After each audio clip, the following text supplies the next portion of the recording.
Look up at the night sky. Each star is a thermonuclear furnace, a sun, burning for billions of years. Our entire digital world operates on a simple binary principle: on, off, 1, 0. It's a reliable system, a digital language of light and dark that has powered our civilization's greatest technological leaps. But what if there was another way? What if we could harness the strange, almost mystical rules that govern the universe at its smallest, most fundamental level? This is the promise of quantum computing.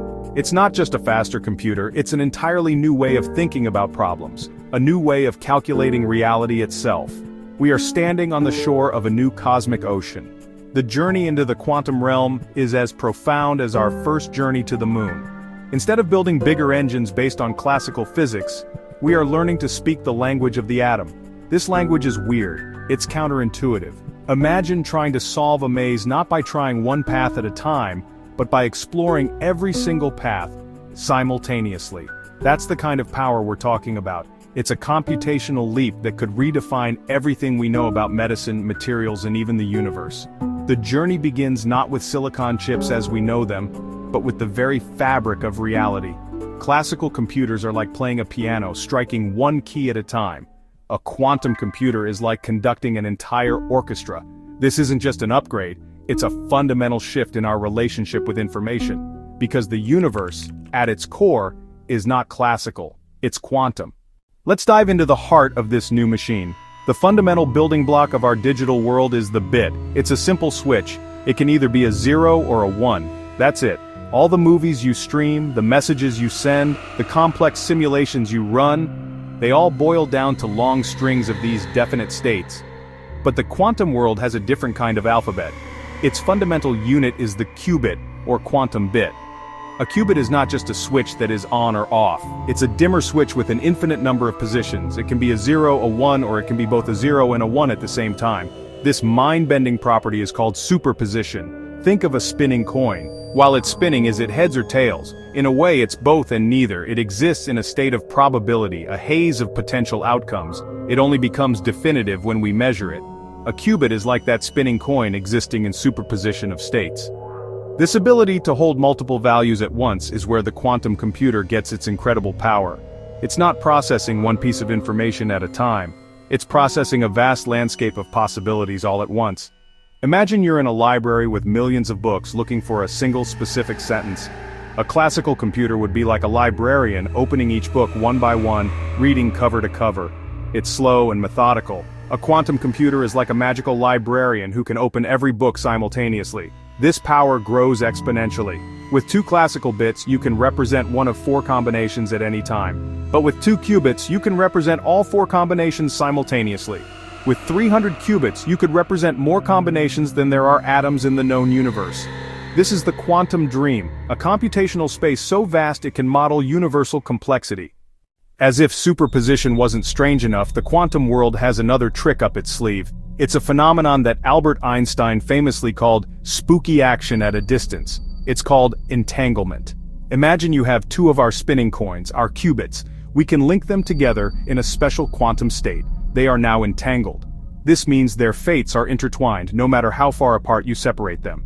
If you take one coin to the other side of the galaxy, and the other remains on Earth, the moment you measure one and it lands on heads, you instantly know the other has landed on tails. This connection is instantaneous. It's faster than the speed of light. It doesn't transmit information in the classical sense. You can't use it to send a message, but it creates a correlation, a shared reality between the 2 particles. They are no longer 2 separate entities, but 2 parts of a single quantum system. It's as if they share a secret that we can only uncover by looking. This deep, mysterious connection is a resource that quantum computers use for powerful calculations. Entanglement allows qubits to work together far more sophisticatedly than individual superposition. Think of our orchestra again. Superposition lets every instrument play a blend of notes at once. Entanglement ensures they are all playing in harmony, linking qubit states together. If one qubit state changes, the entangled qubits respond in a coordinated, predictable way. This allows quantum algorithms to perform intricate operations on massive numbers of states simultaneously. This spooky connection enables perfectly secure communication and quantum cryptography, nature's own encryption system. So, we have these 2 types of computers. One is the familiar friend, the classical computer, the other is the strange, powerful newcomer, the quantum computer. How do they really stack up? It's not as simple as saying one is better than the other. They are designed for fundamentally different tasks. A classical computer is like a Swiss Army knife, incredibly versatile and good at a huge range of everyday tasks. It excels at browsing the internet, writing documents, playing video games. Its strength lies in its deterministic step-by-step logic. A quantum computer is more like a specialized surgical tool. It's not going to replace your laptop for checking emails. For many simple tasks, it would be much slower and more cumbersome. Its power is unleashed only on specific problems built on quantum mechanics: optimization, simulation, factoring. For these tasks, a classical computer hits a wall. It doesn't have the computational space to explore all possibilities. A quantum computer, by its nature, can. Think of it this way. A classical computer navigates a maze by taking one path, hitting dead ends, backtracking. A quantum computer can explore every single path at the same time. For a simple maze, classical is fine, but for billions of paths, only quantum has a chance. This is why we get excited about quantum computing for drug discovery. So will quantum computers make classical computers obsolete? No. It's much more likely we will live in a hybrid world, like a car with both engine and electric motors. They are different tools for different jobs, a partnership between two worlds of computation, each bringing its unique strengths to the table. So this isn't just science fiction, the quantum age has already begun. Quantum computers are massive, complex apparatuses in specialized labs, cooled colder than outer space. Google, IBM, Rigetti, and university labs are building and testing early-stage quantum processors. They aren't yet powerful enough to break modern encryption, but they're being put to work on real scientific problems. They serve as test beds for quantum algorithms that could change the world. One promising area is materials science and chemistry, designing new molecules for drugs, new materials for solar panels. You have to simulate how electrons behave. Electrons are quantum particles, overwhelming even the biggest supercomputers. Early quantum computers are already modeling simple molecules like lithium hydride with greater accuracy than classical computers. That's a crucial first step.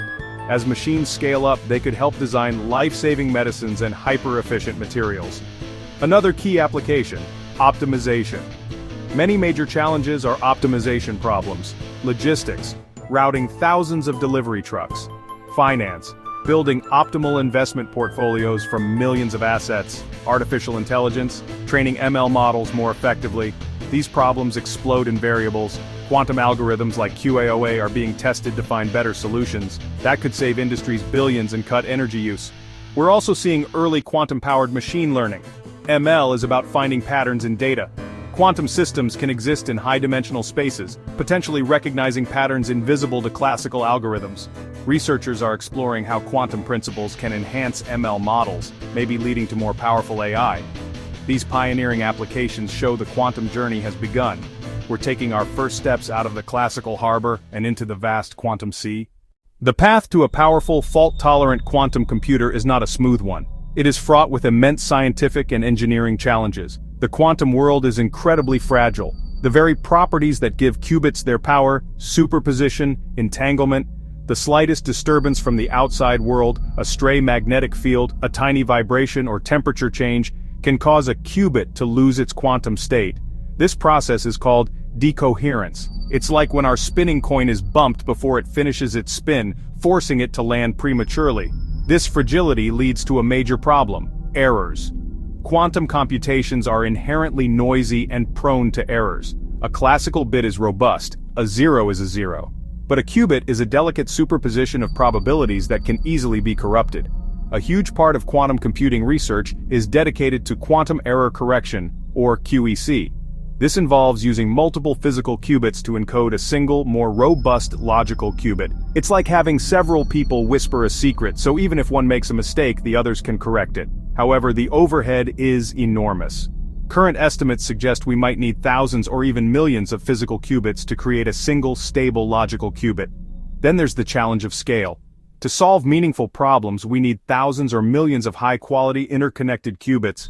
Building these machines is a monumental engineering feat. Leading technologies like superconducting circuits, trapped ions, must be kept at temperatures near absolute zero, just a fraction above the coldest possible temperature in the universe. Scaling this up while maintaining control and connectivity is one of the great challenges of our time. Finally, we need quantum software and algorithms.